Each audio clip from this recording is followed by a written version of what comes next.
एक छोटे से गांव में एक पुरानी हवेली खड़ी थी। लोग कहते थे कि वहां अजीब अजीब आवाजें आती हैं।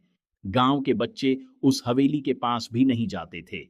लेकिन एक दिन तीन दोस्त, आरव, सोना और रिया, स्कूल से लौटते समय बोले, क्या पता अंदर कुछ रहस्य या खजाना हो। और वे धीरे धीरे हवेली के दरवाजे तक पहुंचे। दरवाजा खड़खड़ाता हुआ खुला, जैसे किसी ने खुद खोला हो। अंदर अंधेरा था। दीवारों पर पुरानी पेंटिंग्स थीं, फर्श पर धूल और मकड़ी के जाले बिखरे हुए थे। बीच में एक पुरानी लकड़ी की मेज पर एक लाल डायरी चमक रही थी। सोना धीरे बोली, यहां तो कोई है ही नहीं, तो फिर आवाजें कौन करता है। तभी टक टक टक की आवाज आई। बच्चे घबरा गए।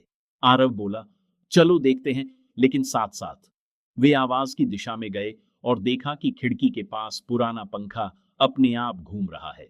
रहस्यमय लेकिन डरावना नहीं। रिया धीरे बोली, शायद यही आवाजें कर रहा था। तभी लाल डायरी अपने आप खुल गई। हवा चली, पन्ने पलटे और आखिरी पन्ने पर लिखा था, हवेली से मत डरो, इसे साफ करो। आरव चौंक गया। इसका मतलब कोई भूत नहीं, सिर्फ कोई चाहता है कि हवेली साफ हो।